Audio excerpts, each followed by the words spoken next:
guys are done. But so Pogba what's funny? When Mourinho was at Chelsea a couple years ago, like his latest stint at Chelsea. Yeah. Remember he got rid of Lukaku.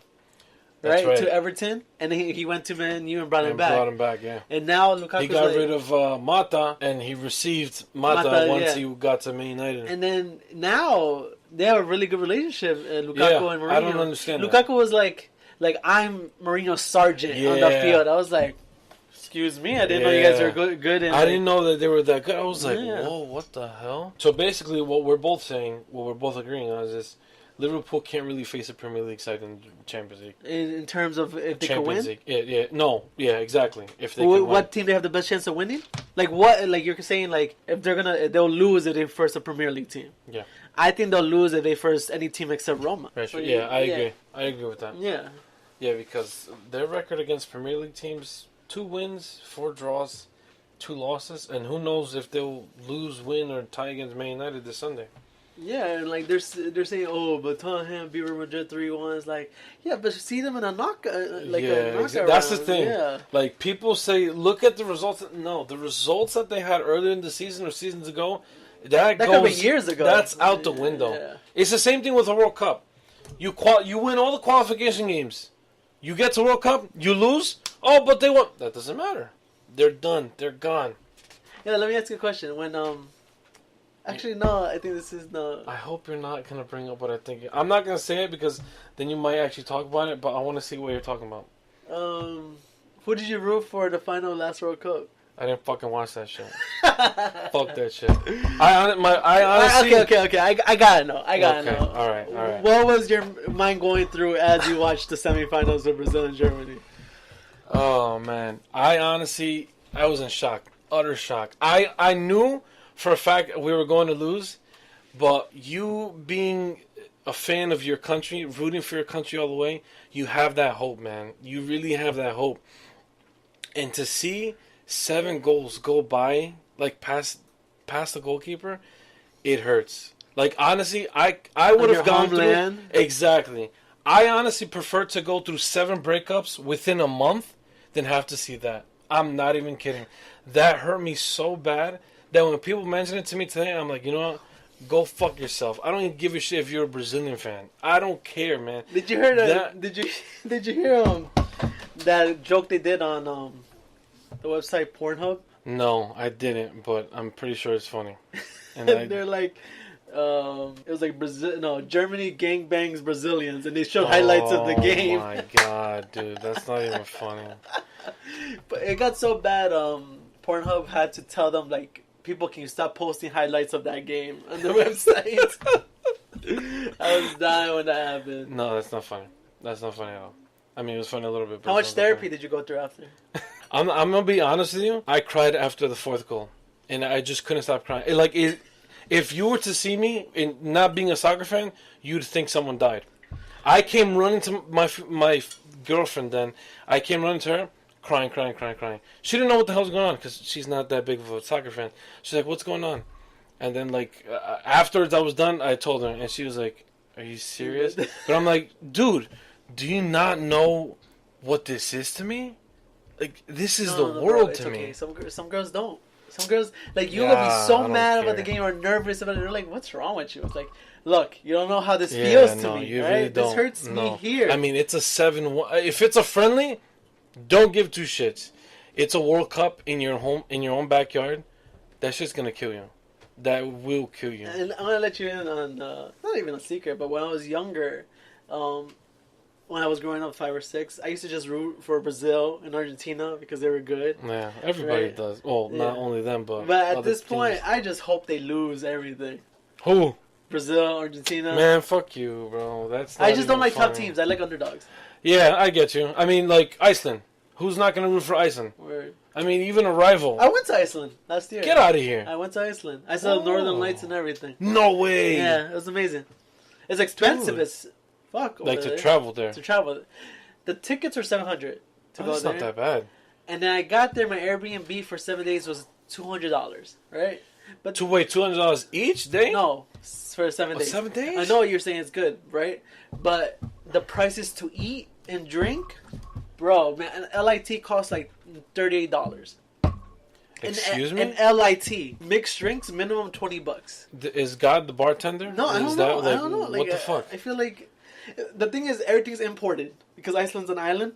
Oh. So they import everything. So by the end of the wonder. trip, I was just living off hot dogs by the gas station. Ew. And even that was expensive. No, it's really good hot dogs. Is it really good Yeah, though? no. Oh, If shit. you search up like what to do in Iceland, they say always eat the hot dogs because they're really good from the gas station. Yeah, What the fuck? and they're affordable. Oh my god. But yeah, Okay. a little nation of 300,000 goes to the quarterfinals of the Euro Cup, 2016 was it? Yeah. Yeah, that's crazy. That's when everybody Who became won their the fan. Euro Cup in 2016? Portugal, the team that I don't like. Who plays in Portugal? Pepe, Quaresma, Raul. No, there's someone Mara- else that plays in Portugal. Like I no think idea. one of the best players of all time. What's his name? Oh, Luis Figo. No, but he's Oh, retired. No, he retired. Oh, Sebio? No, he passed away a few months ago. No, I guess I can't think of him right now. Yeah, me neither. Yeah. Anyway, going back. So let's talk about now that you mentioned Brazil, because you want to make fun of me. You remember the Barca days when we had the only number Maestro, one, Ronaldinho, the the only best one that we player could all in- agree that exactly. he made Thank soccer you. magical. Thank you. No one could hate him. You can't Nobody. hate Ronaldinho. No, if you hate Ronaldinho, there's seriously something wrong If you with hate you.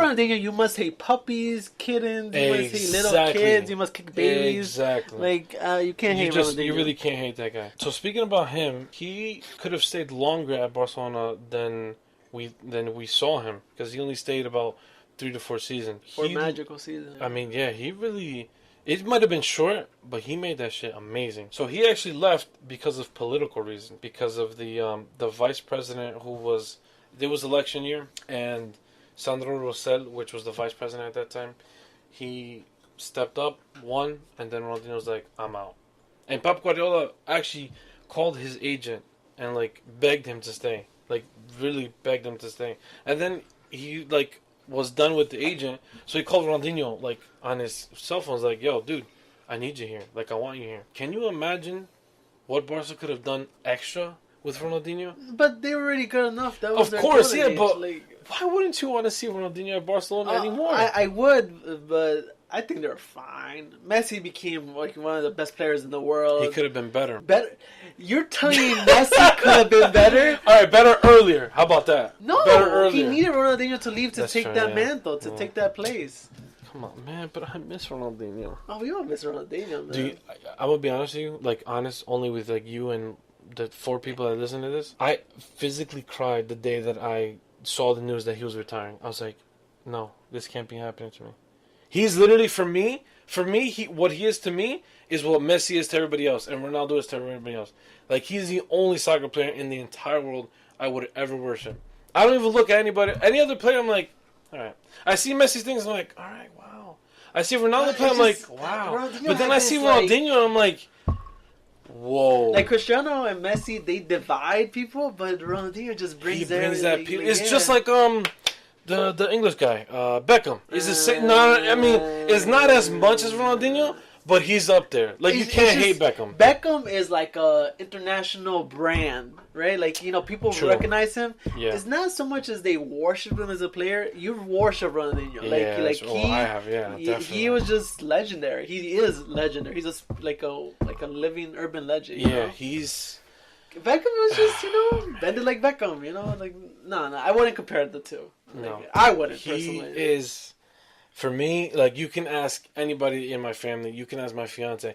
I have a canvas right there. Right there. I worship the guy. Like, he, for me, soccer god. But you know who else is like soccer guys is Ronaldinho, Ronaldo, the Brazilian Ronaldo. Oh, yeah, El Fenomeno? Yeah, Oh, Fenomeno. my God. And Zidane. Zidane. Dude, I see Zidane's, like, stuff on YouTube, and I'm like, He makes it so simple. yes. I'm like, how And he do treated you Brazil do one that? game just like All right. Can you not just do that to me? Should I start bringing up stuff about against Ecuador? No, we suck. Oh God, I that's not agree, we fair. That's not fair at all. It's just like you need a measuring stick, and Brazil is a measuring stick. If you could do good against Brazil, you could do good against any country. all right, I take that as a Yeah, compliment. exactly, I'll take that as a compliment. Okay, let's stop worshiping a bunch of people. Okay. I'll worship later. All right, let's get to what else are we on? We are going to talk about CONCACAF. Now, not a lot of people look at CONCACAF, which is North America, as if anybody's not paying attention. Not everybody looks at North America as a place to go to for soccer. You don't go to MLS to play. You don't go to Liga MX to play. You don't go to anywhere in Central America. Sorry, but Liga MX, I think you go to play. Like they bring some people from Europe and stuff. Okay. You don't go to MLS to make a career. You go there at the end of your career. Okay, yeah, that's exactly what I'm trying to say. Yeah. Now, if you want to be known, you go to Argentina, you go to Uruguay, you go to Ecuador, you go to Colombia, you go to Brazil, you go to Paraguay, you go to anywhere in Europe. And it looks like CONCACAF is trying to change, like trying to bring soccer, to make it matter a little bit more than what it does. They're doing what the UEFA already does. They're doing the CONCACAF Nations League. So it's like with the Premier League. You know how the Premier League has the Premier League, then the second division, then the third, etc. So whoever ends at the bottom, they get relegated. Whoever ends at the top of the second division, they get promoted. Now they're doing that here in the CONCACAF. They'll have 3 leagues: League A, B, C, and the first League A will have 4 groups of 3. B, they'll do the same thing. So whoever wins a thing. So they'll be also using this for their Continental Cup, which is Copa Oro. Okay. And they'll also use this for future FIFA qualifiers. Now, do you think this can help CONCACAF? Do you think this can help the competition so that we don't always have U.S., Mexico, Costa Rica, and that's it? No. So you think this is pretty much just a waste of time? Relegation works to make teams better. There's like a penalty to pay. We all know that, exactly, right? England does that. There's a penalty to pay. It makes it more interesting towards the end. Yeah. But you're talking to me like, how do we get a better better competition, whatever, right? Mm-hmm. We got to end pay to play, okay? We need academies. We need those. If you want to build a better system, you got to start from the kids and go up. Okay. If you're telling the kid, just because your parents are rich, that's the only reason you're gonna play in this academy. The other kid that doesn't work. Yeah, I'm sorry. It doesn't start with the League B, League C. It starts with the kid leagues. Kid academies. You're not gonna change the system. Like that's why USA sucked this year. That's why they're honestly. I'm glad they're not in the World Cup. There has to be some outrage. There has to be some reform. Yeah. And everybody knows what the reform is. Don't let kids pay for the academy. If they're good enough, put the money in. Of course, yeah. But the thing is, here we're all about the bottom line. We're all about the money. It's horrible. So, the relegation is only going to work once we fix the system at the base, right? If you build a house, of course, yeah. You don't build it from the top. You build it from the bottom. Yeah. Can you imagine that? It's just, it's not functional. CONCACAF, this Nations League isn't going to work. It's not going to help teams like Puerto Rico, Bahamas, Barbados, any of that come up to League A. Because most likely, and no disrespect to any countries out there, but most likely they're going to start in League C. Teams like Costa Rica, Honduras, Nicaragua, they'll be in League A. But what's the goal of this? To make more competition or what? That's what it seems like what they're doing. Because I don't know what their goal is. They rebranded to look nicer, I guess to look more attractive, which is not going to help. And they have this Nations League because it looks like it's going to be a trend. UEFA did it. CONCACAF did it. Next thing you know, Africa's going to do it. Asia's going to do it. Maybe even South America, which I don't know why because you only have 10 teams. So it's just going to be 2 groups. But that's not the point. It looks like what they're trying to do is follow the trend, but at the same time make more competition, make it more attractive. And obviously you can't bring players from overseas to play for the U.S. or Honduras or whatever it is. But it seems like they're trying to make it more competitive. So it's not always U.S., Mexico, Costa Rica. U.S., Mexico, Costa Rica. Because those are the only fucking winners we got. I mean, who else do we have here? Jamaica? Okay. Who's going to World Cup? World Cup, Mexico, Costa Rica, Honduras, and Panama. And Panama for the first time in history. All right, they're coming up. All right. Okay. Cool. But Panama's in a freaking tough group. I know we're going into they're going into this nations thing or whatever, but it just gets me more mad that we're not in the World Cup. United States is not in the World Cup. I don't know about you. No, I'm bothered, but it's just like you said. like I was a coach for a few years. You know that I was a coach for since 2012